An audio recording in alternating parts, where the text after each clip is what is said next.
Então, olá, alunos. Como dito anteriormente, vamos dar continuidade à segunda parte sobre os povos africanos. Os bantus. Na África, ao sul do deserto do Saara, viviam e vivem ainda hoje os bantus, povos que possuíam origem comum e falavam línguas aparentadas denominadas de bantas. Por volta de 1500 a.C., os povos bantus partiram de onde hoje é a República de Camarões e foram se deslocando para o centro, o leste e o sul do continente africano. Esse deslocamento durou cerca de 2.500 anos e foi a maior migração já vista na história da África subsaariana. Durante seu deslocamento, os bantus domesticaram plantas, animais e conquistaram os povos que viviam da caça e da pesca. Os bantus eram povos agricultores e tinham domínio da técnica de produção do ferro, usados por eles para fazer instrumentos de trabalho e armas de guerra. Isso os colocava em vantagem sobre os povos que desconheciam a técnica da metalurgia, e ajuda a explicar sua vitória sobre esses povos. Assim, as regiões ocupadas pelos bantus tornaram-se terras de agricultura que dominavam a metalurgia. Reino do Congo. A bacia do rio Zaire, chamado de Congo pelos portugueses, era habitada desde longo tempo por grupos bantus, como o Bonkongo, o Yoruba, o Yunda e o Kikongo. Segundo uma tradição no final do século XIII, os Bakongos dominaram grupos menores falantes das línguas Umbundo e Kikongo, sob a liderança de um líder lendário de nome Nami A. Lukeni. Eles expandiram seus domínios por meio de guerras, alianças e da cobrança de tributos. Nimi A. Lukeng recebeu o título de Manikongo, Senhor do Congo, e passou a ser considerado o herói fundador do Reino do Congo. Depois edificou seu palácio em Mibanza, Congo, e a partir desse centro de poder, o Reino do Congo passou a controlar um amplo território. Na capital, o Manikongo exercia sua autoridade com o auxílio de 12 conselheiros, entre os quais estavam os secretários reais, os oficiais militares, os homens da lei e os coletores de impostos, e entre outros. Desses 12 conselheiros, 4 eram mulheres e representavam o clã das avós do rei. Os Congos reconheciam técnicas apuradas de fusão do ferro. Segundo a tradição, o fundador do Rei do Congo era um rei ferreiro. Por isso, os trabalhos em ferro eram reservados aos nobres. No Congo, o comércio era intenso. Da capital do Congo partiram as caravanas que iam ao interior buscar ou levar produtos, com especial destaque para o ferro e o sal. O ferro era extraído da província de Insundi, no norte do reino. Já o sal, raro e precioso, vinha das salinas de Mipinda e da província de Nindembu, no sul. As aldeias Jubutas e as cidades Mimbanzas pagavam tributos ao Manikongo, que em troca lhes ofereceu proteção espiritual, pois era visto como intérprete da vontade dos ancestrais e dos espíritos. Os tributos eram pagos em espécie: sorgo, vinham da palma, metais, fruta, gado, marfim, peles, e em dinheiro. A moeda do Congo era o nizimbo, uma espécie de concha marinha pescada na ilha de Luanda. A exploração dessas conchas era o monopólio do rei. O Manikongo repartia parte dos bens arrecadados com os líderes de linhagem e das aldeias, estabelecendo assim uma aliança e um equilíbrio no poder do reino. Agora, os bantus no Brasil. A maioria dos milhões de africanos entrados no Brasil entre os séculos XVI e XIX eram falantes de línguas bantas, como o Kimbundo, o Kikongo e o Ubundu.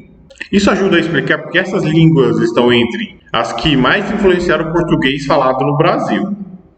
Agora eu vou falar algumas palavras de origem desse dialeto para o nosso português. Berimbau, um arco musical, instrumento indispensável na capoeira. Sula, o mais novo dos filhos ou dos irmãos. Canjica, papa de milho verde ralado que se juntam a leite de coco, açúcar, cravo e canela. Carimbo, selo, sinete, sinal público com que se autentica documentos. Cochilo, o ato de cochilar. Dendê, palmeira ou fruto da palmeira, óleo vermelho obtido de palmeira de dendê, de grande uso da culinária religiosa afro-brasileira e baiana. Óleo de palma no português de Portugal. Fubá, farinha de milho e arroz. Giló, fruto do giloeiro, de sabor amargo. Moleque, menino, garoto e rapaz. Quiabo, fruto do quiabeiro, muito usado na cozinha cerimonial afro-brasileira e baiana. Outros lugares também, consomem o quiabo. Quitute, petisco e iguaria de apurado sabor. Talvez a principal, o samba, dança e música popular brasileira de compasso solo binário e acompanhamento sincopado, a música que acompanha essa dança. Agora vamos conhecer um outro povo, os Yorubás.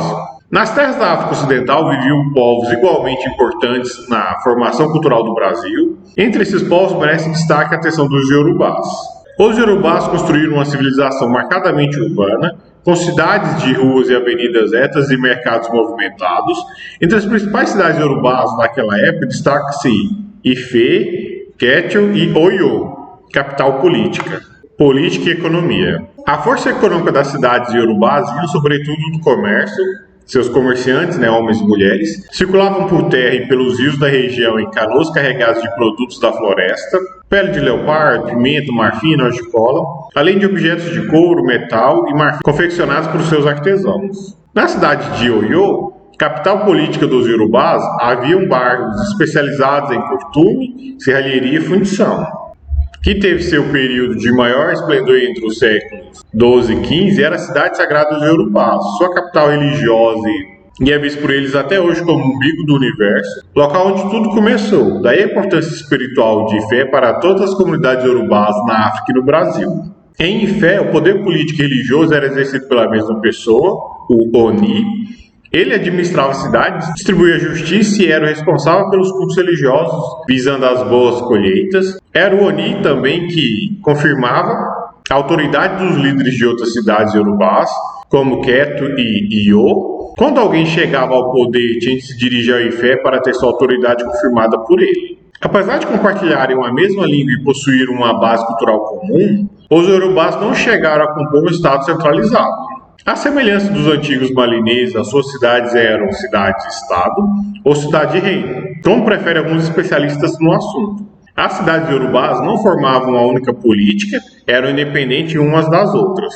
Yorubás no Brasil. Segundo o estudioso Pierre Verger, foi principalmente após 1830, quando os muçulmanos destruíram a cidade de Iyo, capital política dos Yorubás, que eles foram trazidos para o Brasil como escravos, tendo entrado em grande número pelo porto de Salvador. Entre os Yorubás aqui chegados havia muitos sacerdotes, príncipes, líderes políticos e artistas, que foram empregados sobretudo em trabalhos urbanos e domésticos. Na cidade de Salvador e no Recôncavo Baiano, embora trazidos à força e em condições adversas, os Yorubás fizeram história e arte em solo brasileiro. A arte da matriz Yorubá pode ser vista em várias regiões do Brasil, mas a Bahia é seu principal polo de irradiação. Lá nasceram ou vivem alguns dos grandes nomes da música e das artes plásticas de matriz Yorubá. Na música temos vários artistas herdeiros de tradições Yorubás, como os integrantes dos blocos Olodum e Iê e a cantora Margarete de Menezes. Nas artes plásticas temos nomes importantes como os escultores Emanuel Araújo e Mestre Didi e os pintores Caribé e Manelau Sete, conhecido como Picasso do Brasil. Emanuel Araújo é escultor, desenhista, ilustrador, figurinista, gravador, cenógrafo, pintor e museólogo. Foi professor de artes gráficas e escultura em City University, em Nova York. Diretor da Pinacoteca do Estado de São Paulo e fundador do Museu do Afro-Brasil, em São Paulo, do qual também é diretor-curador. Mestre Di foi escultor e escritor baiano, expoente da arte da matriz Yorubá no Brasil. E assim, encerra essa segunda parte do conteúdo de povos africanos. Fiquem agora com as atividades.